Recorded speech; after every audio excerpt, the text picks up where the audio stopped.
5장에서 요 다룰 내용은 사실 이제 이 중간고사 이후에 하게 될 매우 복잡한 내용들을 하기 위한 준비 단계를 이제 하는 그런 장이 되겠습니다. 그래서 이번 장에서는 간단하게 주식 수익률의 개념에 대해서 알아볼 겁니다. 그리고 나서 우리가 분석을 한다는 것은 대부분의 경우 통계적인 분석을 한다라는 거라고 했죠. 그래서 우리가 주식 수익률을 분석을 한다면 주식 수익률의 통계적인 성질인 평균과 분산을 가지고 이러쿵저러쿵 하게 될 겁니다. 그래서 평균과 분산에 대해서 다시 한번 점검을 하고 그 다음에 마지막으로는 그 준비 단계로서 먼저 이 주식 수익률을 어떻다라고 표현하는 것을 이제 우리는 통계에서는 가설이라고 합니다. 이 가설을 어떻게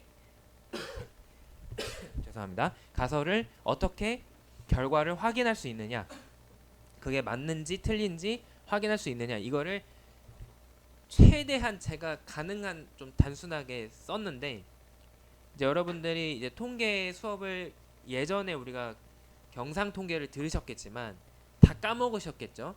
그래서 잊어버리신 부분들이 있을 텐데 그걸 완벽하게 몰라도 됩니다. 왜냐하면 우리는 써먹으면 되는 거니까. 하지만 그래도 알면 더 그거를 쉽게 해석을 할 수 있기 때문에 그래도 다시 한번 리마인드 차원에서 이제 언급을 드리도록 하겠습니다. 자, 먼저 이제 주식 수익률 자체에 대해서 이야기하기 위해서는 일단 수익이 뭐냐부터 간단하게 얘기를 해보도록 하겠습니다. 우리가 어떤 곳에 투자를 했을 때 수익이라 함은 이제 두 가지가 있습니다. 첫 번째는 어떤 주식이나 채권 같은 그런 금융 상품을 얼마에 사서 얼마에 팔았다 라고 하면은 가격의 변화가 있겠죠. 500원에 사서 만원에 팔면은 무려 9,500원의 이익이 발생을 할 거예요. 이렇게 그 산 가격과 판 가격의 차이로서 나오는 것이 바로 요 부분이 되겠습니다. 하지만 그 외에도 우리가 빼먹어서는 안 되는 부분이 뭐냐면 바로 직접적으로 받는 현금도 있을 수 있어요. 우리가 채권에 투자하면 채권의 이자를 받습니다. 마찬가지로 주식에 투자하면은 주식에 대해서 배당을 받죠. 이 부분을 우리가 빼먹으면 이 실제 우리가 얻은 결과를 적게 측정하거나 혹은 때때로는 너무 지나치게 많게 측정하는 잘못된 오류를 경험하게 될 수 있습니다. 자, 그래서 예를 들어서 올해 초에 37달러에 어떤 주식을 샀다. 근데 1년 동안에 1.85달러의 배당을 받았다. 그리고 올해 말에 40.33의 주식을 팔았다라고 하면은 이제 우리의 이 주식 투자의 이익은 단순하게 요 40.33과 37의 가격 차이뿐만이 아니라 요 중간에 받은 배당 또한 반드시 포함을 시켜야 된다. 이 점을 잊어서는 안 됩니다. 그러면 우리가 흔히 수익률이라고 말하는 것은 뭐냐? 어떤 기간을 먼저 정해야 돼요. 그 기간은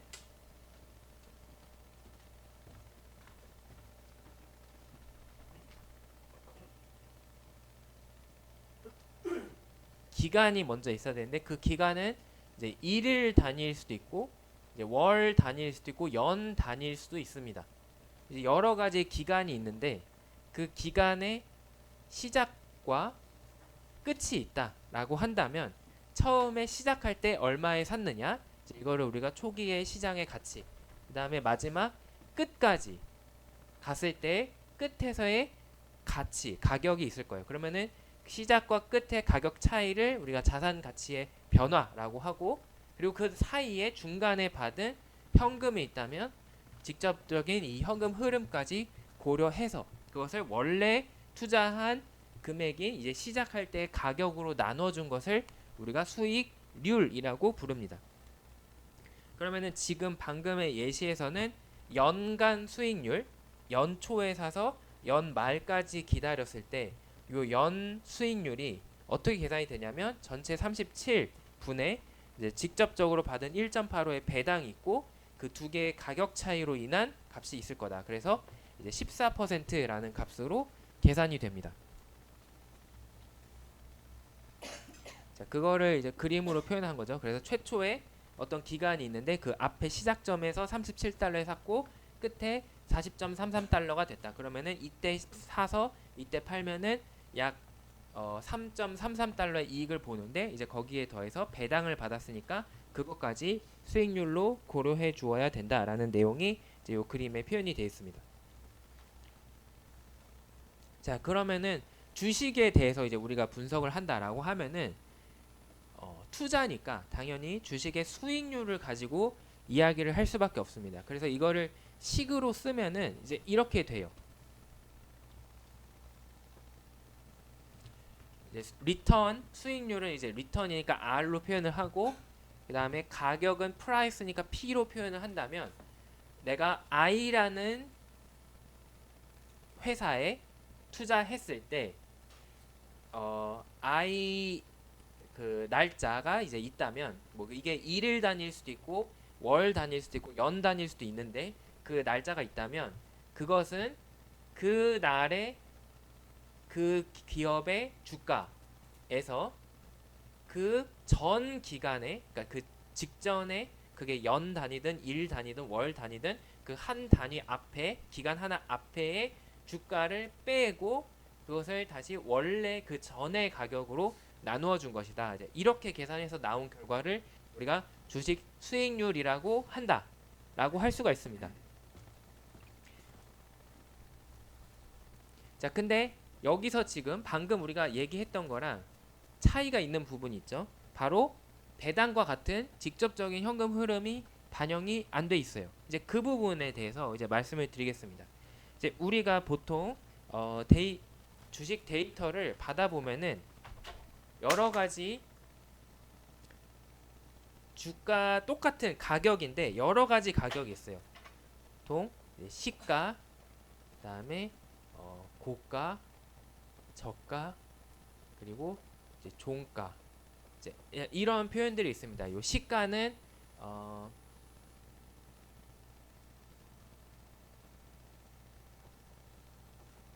오픈 프라이스, 그리고 종가는 클로즈 프라이스, 그리고 이제 고가는 이제 하이, 그다음에 저가는 로우 이렇게 표현이 될 텐데 요 각각의 의미를 말씀을 드리면 예를 들어서 이게 이제 오늘 4월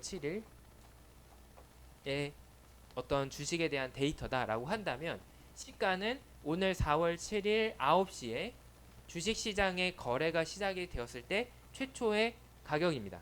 그러니까 이거는 최초의 처음의 가격.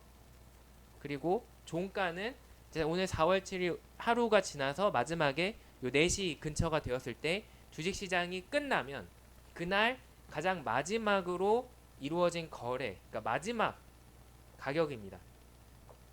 그리고 고가는 오늘 하루 동안에 가장 높이 올라간 가격, 그 다음에 저가는 가장 낮게 내려갔던 가격. 그러면 예를 들어서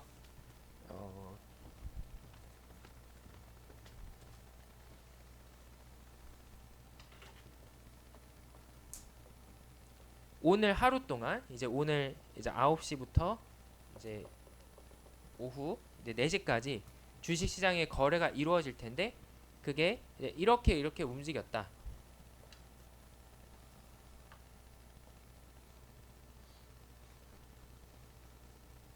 좀 극단적으로 그리기 위해서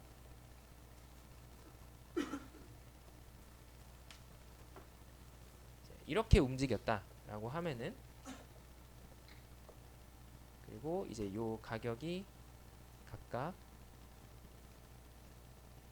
이렇게 있다. 이게 1만원, 그 다음에 요게 9,000원, 그 다음에 요게 8,000원, 그리고 요게 11,000원이라고 합시다. 자, 그러면 이 날에 이 주식의 시가는 11,000원 시작한 가격이니까, 그리고 종가는 요 9,000원, 그리고 고가는 이 중 가장 높이 올라갔던 요 금액이 11,000원, 그리고 저가는 8,000원, 이제 이렇게 해당이 되는 거예요. 그래서 이제 이 시가, 종가, 고가, 저가를 보면은 우리가 이날 이제 어떤 이제 거래가 일어났는지를 대략적으로 매 순간 보지 않더라도 대략적으로 알 수가 있는 거죠. 시가가 만에서 시작했는데 종가가 9,000원이 됐으니까 전반적으로 떨어졌지만 그 사이에 최대 11,000까지 올라가고 최소 8,000까지 떨어졌구나. 이제 이 상황을 우리가 알 수 있는 겁니다. 그러면 이때 우리가 기간을 하는 거기 때문에, 기간에 대해서 하는 거기 때문에 요 고가랑 저가는 우리가 보통 분석에서는 쓰지 않습니다. 일반적인 단순한 분석에서는. 왜냐하면 우리에게 중요한 것은 어떤 주어진 기간에 시작하는 때와 그 다음에 종료되는 때가 중요한 거죠. 그래서 이제 고가와 저가는 사용을 하지 않습니다. 그 다음에 시가의 경우는 이제 미묘한 포인트가 생겨요. 바로 뭐냐면 시간은 연속적이다. 지금 4월 7일이 있으면 그 전인 4월 6일도 있을 거예요. 그러면은 이 4월 7일의 시가라는 것은 물론 약간의 차이는 있겠지만 사실상 4월 6일의 마지막 가격으로 봐도 큰 문제가 없게 되죠.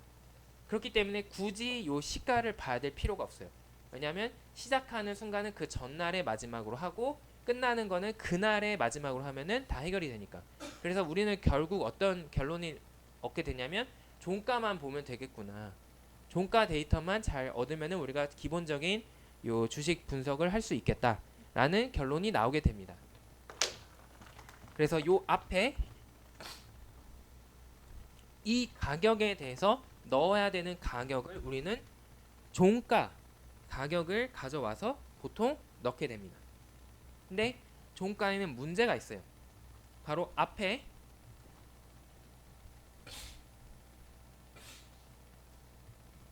죄송합니다.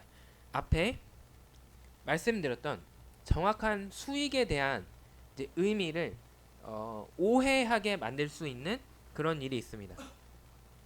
바로 여기 있는 것처럼 종가만 보면은 중간중간에 받았던 배당을 고려하지 않는 문제가 있어요. 이제 이게 첫 번째 문제고요. 그 다음에 주식시장에서 또 생각보다 자주 발생을 하는 문제가 있습니다. 내가 하나의 주식을 샀는데 그 주식이 쪼개져서 10개가 될 때가 있어요. 이거를 우리는 분할이라고 합니다. 주식의 분할이라고 하고, 그리고 또 어떤 경우가 있냐면 이 기업이 돈을 더 투자를 받아서 이 주식 시장에서의 요 주식의 가치가 주식의 숫자가 변하기 때문에 변화가 생기는 경우가 생길 수가 있습니다. 근데 그거를 늘어나는 경우를 증자, 줄어드는 경우를 감자라고 합니다. 이제 이런 경우가 생길 수 있다. 그래서 예시를 보자면 2018년 5월 4일에 삼성전자의 주가가 변하게 됩니다. 2018년 4월 27일에 종가는 265만 원이었습니다. 근데 2018년 5월 4일에 그게 쪼개져서 51,900원이 됐어요. 그러면은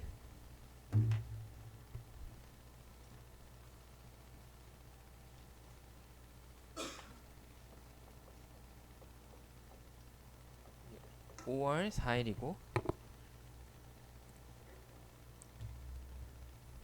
그 전 직전인 이제 4월 27일 이때는 265만 원이었다. 자, 그러면 이때 수익률을 계산을 그냥 이 종가만 가지고 우리가 주어진 식에 의해서 계산을 하면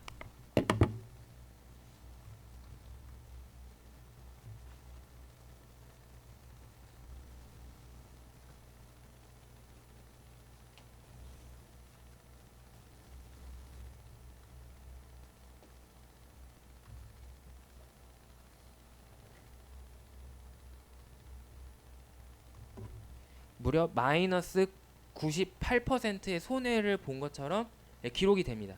근데 이거는 사실 정확한 계산이 아니에요. 왜냐하면은 이 265만 원짜리 주식이 쪼개져서 요 5만 원짜리 주식 수십 개로 바뀌게 된 거거든요. 그래서 사실 그 효과를 반영을 하지 못하고 있다. 그냥 종가만 봤을 때는. 네, 그러한 점을 우리가 발견을 할 수가 있습니다. 이렇게 하면은 잘못하면 우리가 이렇게 그대로 데이터를 분석을 하면은 삼성전자 투자하면은 거의 전액을 손실을 보는 거야. 200만 원이 5만 원이 되는 거야라고 잘못된 결과를 포함을 시킬 수가 있는 거죠. 그렇기 때문에 이 점을 우리가 교정을 해줘야 됩니다. 그래서 사용하는 것이 이제 수정 주가라는 이 개념이 되겠습니다. 이 수정 주가는 우리가 직접 계산을 할 거는 아니고요. 지금 얘기했던 것처럼 배당이나 주식의 분할이나 증자나 이런 걸로 인해서 영향을 받았을 때 그거를 보정을 해주는 겁니다. 그랬을 때 지금 오늘의 실제 가격이 실제 종가가 있으면 이 실제 종가를 동일하게 이제 수정 주가에 혹은 수정 종가에 적용을 하고, 만약에 중간에 뭐 배당이나 등의 다른 사건이 있어서 주가가 급격하게 변화를 받은 게 있다면 이제 과거의 이제 실제 종가를 그거를 반영을 해서 값으로 이제 변화를 시켜 놓은 값입니다. 그래서 이제 이 배당이나 이런 기타 효과를 다 충분히 반영을 해서 이 주가가 매끄럽게 움직이도록 만들어준 그런 값이라고 할 수가 있습니다. 그래서 우리는 가장 최근의 날짜를 기준으로 요 수정 주가를 받으면 이제 오늘의 주가에 이르기까지 과거의 값들이 변화가 된 거를 찾을 수 있고, 이제 그거를 이용해서 분석을 하면 이제 이런 사건으로 인한 잘못된 오해를 우리의 분석에 포함시키지 않을 수 있습니다. 그래서 이제 우리는 앞으로 요 수정 주가를 주로 많이 사용을 할 거다, 라는 말씀을 드립니다.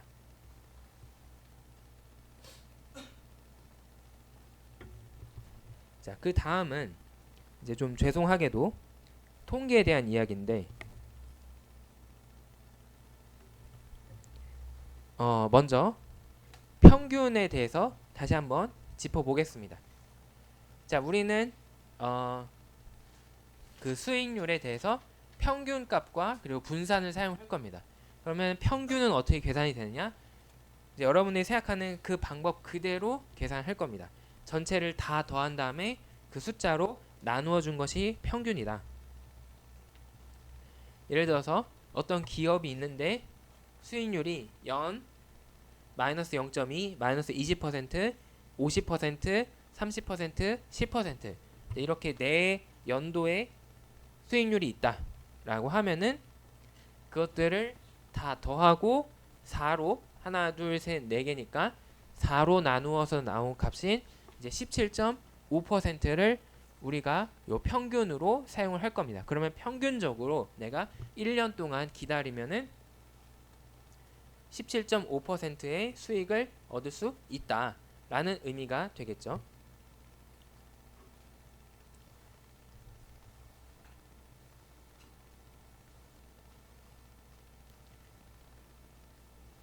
그 다음에 이제 말씀을 드릴 것은 분산인데, 이 분산의 계산도 여러분들이 중학교, 고등학교 때 배웠을 겁니다.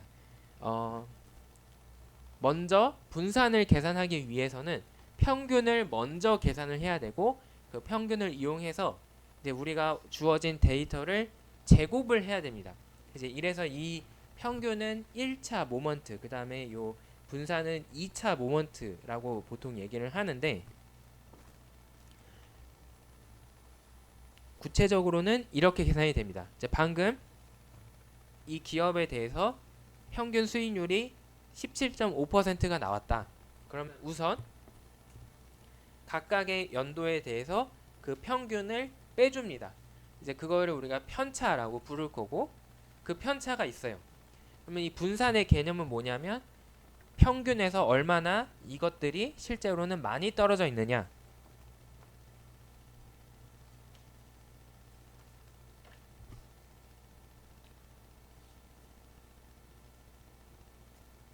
그래서 어떤 경우에는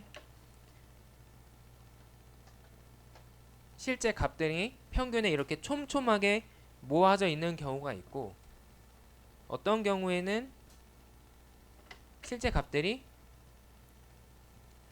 이렇게 평균에서 멀리 떨어져 있는 경우가 있다라는 거죠. 그래서 그 두 가지 두 경우를 구분하기 위해서 우리가 분산과 표준 편차를 사용하는데, 이제 이 위의 경우를 우리는 분산이 작다, 이 아래의 경우를 분산이 크다라고 부르는 거죠. 근데 이때 그러면 평균에서 많이 떨어져 있다라는 것은 결국 그 값과 평균의 차이가 크다라는 것이기 때문에 이 편차가 얼마나 크느냐라는 것을 계산을 하고 싶은 겁니다. 이제 이 아래의 경우에는 편차들이 굉장히 크구나 라는 것을 알 수 있습니다. 근데 문제는 뭐냐면 편차의 정의상 이 값이 하나 특정한 값이 평균으로부터 떨어져 있는 거죠.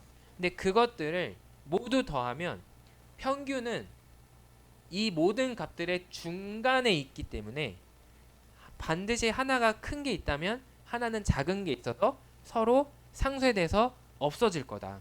그래서 여기도 보면은 첫 번째 연도의 편차는 마이너스 0.375, 두 번째 연도의 편차는 0.325, 세 번째 연도의 편차는 0.125, 네 번째 연도의 편차는 마이너스 0.075인데 이것들을 다 합산을 하면은 무조건 0이 된다는 거죠.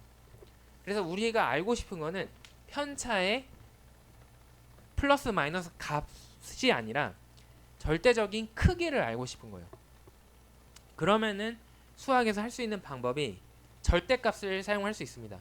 예를 들어 3의 절대값은 3, 마이너스 3의 절대값은 그대로 3, 이렇게 크기를 구하기 위해서 절대값을 쓸 수 있어요. 근데 절대값은 여러분들이 그 코딩을 하면서 이 부호를 바꿔주는 계산을 했는데 생각보다 이게 단순한 문제가 아닙니다. 왜냐하면 절대값을 사용하기 위해서는 이 값이 양수냐 음수냐를 먼저 판단을 하고, 양수면 그대로, 음수면 부호를 뒤집어라, 이렇게 계산이 되기 때문에 생각보다 이게 까다로워요. 그래서 이러한 문제를 해결하기 위해서 대안으로 나온 것이 뭐냐면 모든 편차를 다 제곱해보러 하는 거예요. 왜냐? 제곱을 하면은 양수는 그대로 양수가 되고 음수의 제곱은 마이너스 곱하기 마이너스 돼서 플러스가 되거든요. 그러면은 이게 0보다 크니 작니 이런 거를 따질 필요가 없죠. 그래서 그냥 제곱을 하면은 문제가 해결이 됩니다. 그래서 제곱을 한 편차를 다 더해준 것, 이것을 우리는 분산이라고 부른다. 그리고 이 분산이 크면 이 것들이 서로 멀리 떨어져 있는 요 아래 경우가 되고, 분산이 작으면 요 좁혀져 있는 서로 촘촘히 모여 있는 요 첫 번째 경우가 된다라고 이해를 할 수가 있겠습니다. 자, 근데 이 통계적인 성질인데요. 이 전체의 분산을 이제 우리가 평균을 구할 때도 그 숫자로 나누었기 때문에 이제 이 경우도 4로 나누어야 할 것 같은데, 실제 분산의 계산에서는 전체 숫자 빼기 1로 나눈 것이 우리가 분산이라고 사용을 하고 있습니다. 근데 이거를 이해하기 위해서는 굉장히 어려운 통계 개념이 들어와야 되기 때문에 그것은 생략을 하겠지만, 이거는 좀 간단하게 설명을 드리면은 이제 자유도라는 문제와 연관이 있습니다. 이제 영어로 하면 디그리 오브 프리덤인데, 이 4개의 자료를 가지고 분산을 계산하는 과정에서 우리가 반드시 필연적으로 소모되는 게 있어요. 뭐냐면 바로 첫 번째로 먼저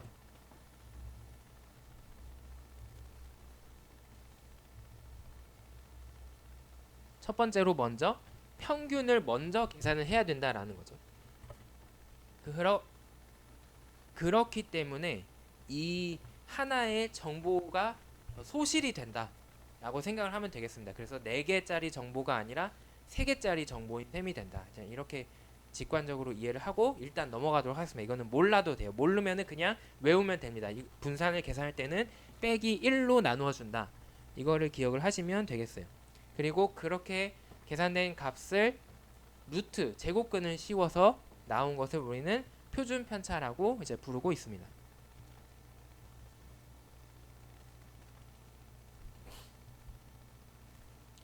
자, 그러면 요 평균에 대한 성질과 이제 분산에 대한 걸 배웠으니까 이제 우리가 수익률에 대해서 알고 싶은 것들을 생각을 해봅시다. 자, 일단 이 무슨 얘기를 하는 건지 알고 싶다면 우리가 모집단과 표본을 구분할 수 있어야 됩니다.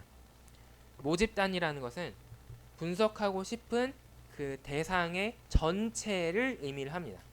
반면에 표본이라는 것은 그 중에 부분 집합을 의미한다. 이제 이렇게 교과서에는 이렇게 써 있어요. 근데 여러분들 어떻게 생각하면 되냐면 표본은 내가 가진 데이터다 라고 생각하면 됩니다. 그럼 모집단은 뭐냐? 내가 태초부터 우주의 멸망할 때까지 이 주식에 대해서 매일매일 관찰하는 것이 아니기 때문에 필연적으로 인간이 모은 수집한 데이터는 이 주식의 수익률에 대해서 일부분에 불과하죠. 이것은 반드시 데이터라는 것은 아무리 내가 데이터 수집을 잘했다고 하더라도 전체의 일부일 수밖에 없다. 그러면은 그 궁극적인 그 대상을 우리는 알 수가 없다. 그래서 이거는 알 수가 없는 그 실제 관측하지 못한 부분도 포함을 한 부분이라고 생각을 하면은 되겠습니다.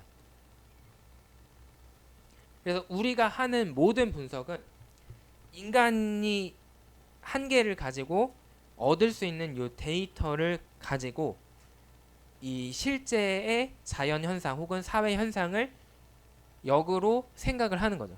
그래서 표본을 가지고 이 실제를 생각하는, 상상하는 것이 바로 통계적인 분석이라고 할 수가 있습니다. 그때 이 실제에 대해서 우리가 이러쿵저러쿵 얘기한 것을 우리는 가설이라고 합니다. 이거는 명제의 형태로 나와야 돼요. 명제라는 것은 참이다, 거짓이다 라고 얘기할 수 있는 A는 B다. 예를 들면은 박준호는 인간이다. 뭐 박준호는 명지대학교에 일하고 있다. 이제 이거는 참이다, 거짓이다 이야기를 할 수가 있는 그런 문장이 되겠죠. 이렇게 표현할 수 있는 것을 우리는 가설이라고 부릅니다. 근데 우리가 주식시장에 대해서 보통 얘기하고 싶은 가설이 뭐냐면 일일 수익률은 보통 뭐 이상이다, 뭐 이하다, 뭐 이런 걸 얘기하고 싶을 거예요. 그렇기 때문에 이 수익률의 평균에 대해서 우리가 주로 많이 이야기를 하게 될 겁니다. 그리고 그러한 가설이 맞는 말이냐 틀린 것이냐를 판단하는 것을 우리는 검증을 한다가 아니라 검정을 한다라고 이야기를 합니다. 근데 이 가설 검정의 특징은 뭐냐면 통계의 특징상 100% 무조건 맞다라는 말은 없어요.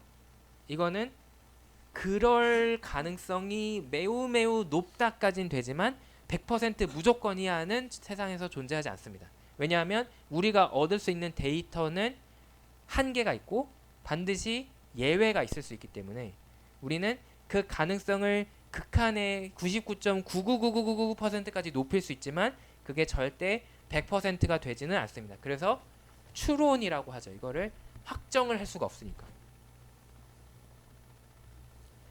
그러면 이제 우리가 가설을 가지고 어떻게 어떤 성질에 대해서 이야기하느냐 이제 교묘한 단계를 거쳐서 이루어지게 됩니다.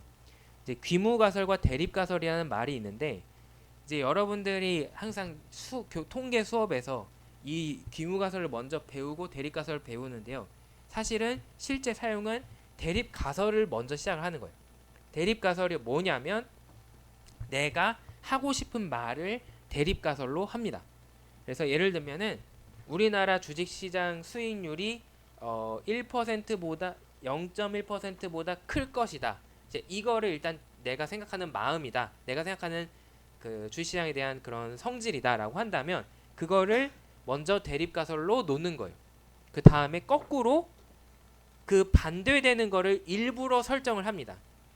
왜 이런 복잡한 단계를 거치느냐? 통계에서는 100% 진리라는 것은 존재하지 않기 때문에 내 말이 옳다라는 거를 100% 증명을 할 수가 없어요. 그러면은 어떻게 하면 되냐면 네 말은 틀렸다라고 하면은 내 말이 옳은 게 간접적으로 되겠죠. 그래서 이제 네 말이 틀렸으니까 내 말이 높을 가능성이 높을 걸이라고 얘기를 하는 겁니다. 그렇기 때문에 대립 가설을 먼저 정했을 때 그것에 대해서 반대되는 것을 귀무 가설을 정하고 그거가 아니다라고 함으로써 우리는 주장하고 싶은 요 대립 가설을 주장을 하게 되는 겁니다. 이제 보통 귀무 가설은 요 하이퍼테시스니까 H 그다음에 귀무가 이제 그냥 기본 디폴트 값이거든요. 그래서 0을 이제 쓰게 됩니다. 자, 그러면은 제가 계속 말씀을 드리고 있지만 통계에서는 100% 참, 100% 거짓은 존재하지 않기 때문에 여러 가지 가능성이 있어요. 첫 번째, 귀무가설이 사실은 실제로도 진짜 맞는 말이다. 그리고 나는 귀무가설을 기각을 하지 않았다. 즉, 귀무가설이 틀리지 않았다라고 했다. 그러면은 이거는 오류는 아니죠. 왜냐하면 진짜로 맞는 것을 틀리지 않다라고 했으니까 오류는 아니에요. 근데 결과적으로 분석을 하는 우리 입장에선 좋은 결과는 아니에요. 왜냐하면 우리가 하고 싶은 말은 귀무가설이 아니라 그 반대가 되는 말이거든요. 그래서 이거는 틀리진 않았지만 좋은 결과는 아니다. 다음 두 번째,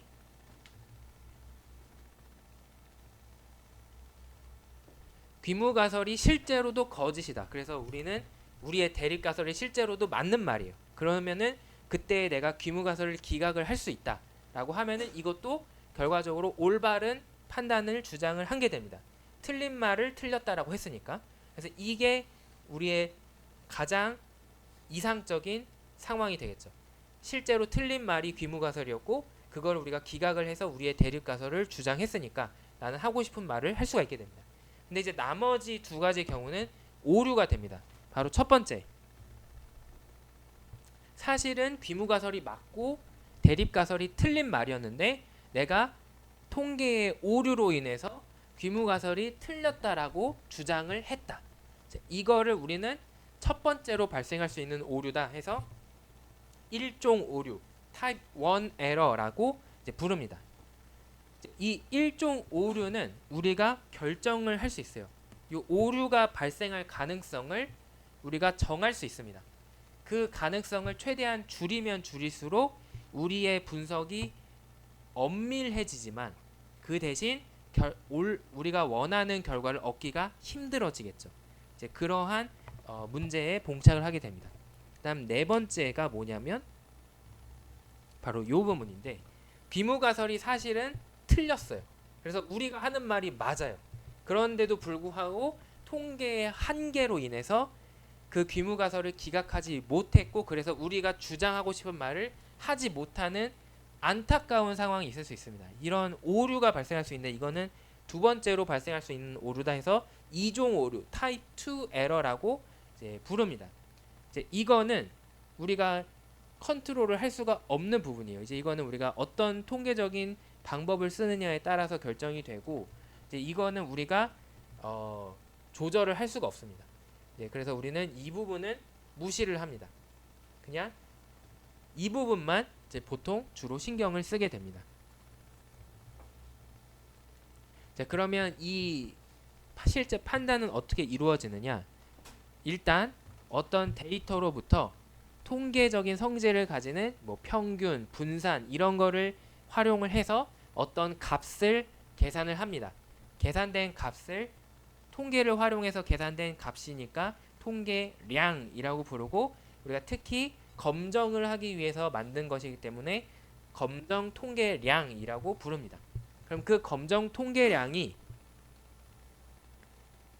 을 보고 우리가 판단을 하는데, 그때에 우리가 원하는 대로 우리 말이 틀릴 수도 있는 확률을 정합니다. 이제 그거를 우리가 유의 확률이라고 불러요. 그래서 이 예를 들어서 나는 내가 틀리는 경우, 요 경우를 10%로 하겠다. 아니면 내가 틀리는 경우를 1%로 하겠다. 혹은 내가 틀리는 경우가 거의 없도록 하기 위해서 요 경우를 0.1%로 하겠다라는 요 유의 수준을 정하게 됩니다. 이제 그러면 그거의 진짜 의미는 뭐냐면, 내가 예를 들어서 유의 수준은 10%로 하겠다라는 것은 90%의 확률로 내 말이 진짜다라는 뜻이 되는 거고, 내 유의 수준이 1%라는 것은 반대인 99% 말로 내 말이 진짜다라는 게 되는 거고, 0.1%로 유의 수준을 하겠다라는 것은 99.9%의 확률로 내 말이 진짜다라고 주장을 하는 거죠. 그래서 그 정해진 기준과 비교해서 그 나의 계산된 요 검정 통계량이 지시하는 그 확률이 높다면, 아, 이것은 오류일 가능성이 매우 크구나. 예를 들어서 나는 10% 미만으로 하겠다라고 유의 수준을 정해놨는데 실제 계산해 보니까 이 오류 확률이 15%가 나왔다. 그러면은 이거는 오류가 날 가능성이 너무 크기 때문에 내 기준에 비추어서 봤을 때 이거를 믿을 수가 없다라고 보는 거죠. 그래서 P값이 높으면 실패하는 거고, 반대로 계산된 P값이 낮으면, 나는 10%라는 내부적인 기준이 있는데 이 내 분석 결과가 틀릴 확률이 4%밖에 안 된다면 10% 비하면 훨씬 더 오류가 적은 거죠. 오류가 적다는 것은 올바른 판단이다. 그래서 이 경우에는 진짜다. 그래서 내 말이 맞다라고 주장을 하게 됩니다. 자, 지금 했던 얘기를 다시 써놨는데, 기준이 1%다. 근데 그 확률이 2%로 나왔다면 그 1%를 뛰어넘기 때문에 오류가 발생할 가능성이 내 기준보다 크다. 그래서 그 경우에는 믿을 수가 없다. 따라서 내가 주장하고 싶은 말이 맞다라고 단정을 지을 수 없다. 이렇게 되는 거고요. 반면에 그 계산 결과에 요 P값이 0.1%다 라고 하면은 오류일 확률이 0.1%밖에 안 되기 때문에 내가 설정한 요 1%라는 기준에 비추어 봤을 때 훨씬 더 확실한 그런 상황이고, 따라서 그 경우에는 믿을 수 있다. 그래서 내가 하고 싶은 말이 맞다라고 이야기를 하게 되는 겁니다.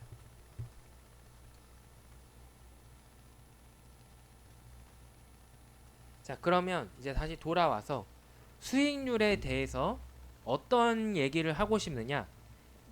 수익률 자체만 가지고 얘기한다면 우리가 수익률을 왜 따지느냐? 주식 투자를 하는데 수익률을 왜 따질까요? 투자니까 돈을 많이 벌어야 되니까 우리는 좋은 투자가 뭐냐, 이거를 보통 하고 싶어서 투자에 대해서 수익을 분석을 하는 겁니다. 그러면은 본질적으로 두 가지 상황밖에 없습니다. 첫 번째, 내가 투자하면 돈을 벌 수 있니? 내가 투자한 비용 대비 결과가 플러스냐, 이거를 보게 되겠죠, 보통의 경우. 네, 그래서 이게 첫 번째로 주로 많이 쓰이게 되는 가설이 됩니다.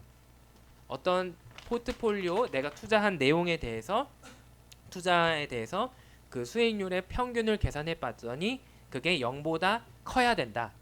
이게 우리가 보통 보고 싶은 경우죠. 그래서 이거를 대립가설로 그 평균이 0보다 크다 이렇게 정하게 되고, 반면에 그 반대가 되는 0보다 크지 않다, 즉 0보다 작거나 같다가 귀무가설이 되는 경우가 대부분이 되겠습니다.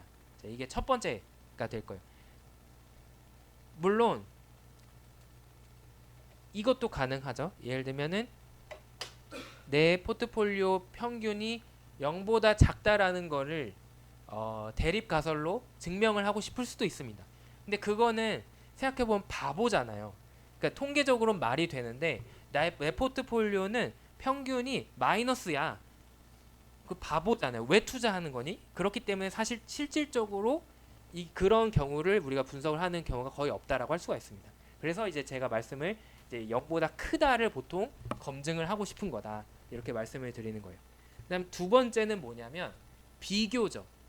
내게 네 거보다 좋다. 그래야지 뭐 애널리스트 입장에서는 이걸 사라. 뭐 펀드 매니저 입장에서는 내가 잘하고 있다. 이런 걸 주장할 수 있겠죠. 그래서 두 번째 경우는 뭐냐면 이게 됩니다. 내 포트폴리오가 있고 네 포트폴리오가 있는데 내 포트폴리오를 1이라고 하고 네 포트폴리오를 0이라고 했을 때 내게 네 거보다 평균이 크다. 이거를 보이고 싶을 거예요. 그래야 내가 잘하고 있는 거니까. 그래서 이제 대립가설은 이 경우에 내 포트폴리오가 네 포트폴리오 평균보다 크다가 되고 귀무가설은 그 반대의 개념인 작거나 같지 않다가 이제 되겠습니다. 그래서 우리가 평균을 가지고 주로 이야기하게 되고 이제 투자의 특성상 평균을 가지고 이야기하게 되고 그 경우는 보통 이렇게 절대적으로 0보다 크냐 그 다음에 두 번째로는 어떤 다른 비교할 대상이 있을 때 그거보다 좋으냐 이제 이거를 보통 분석을 하게 될 것이다. 대부분의 상황에서 이때 비교하는 그 이거를 우리는 비교 대상, 영어로는 벤치마크라고 부릅니다.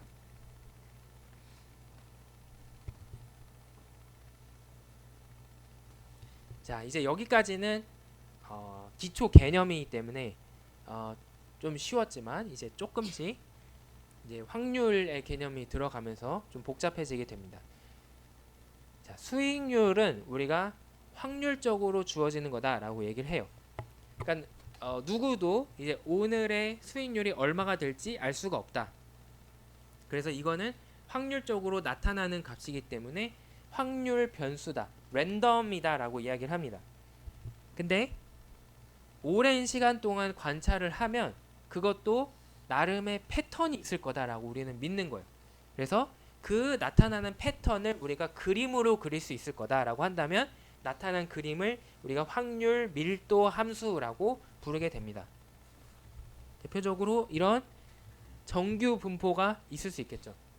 어떤 가운데 값 0이 있고 분산을 1로 해서 거기서 뭐 때때로는 크고 때때로는 작겠지만 본질적으로는 평균이 1이고 분산이 1인 평균이 0이고 분산이 1인 값일 것이다. 이런 분포가 나타날 것이다 라고 우리가 믿음을 가질 수 있겠습니다.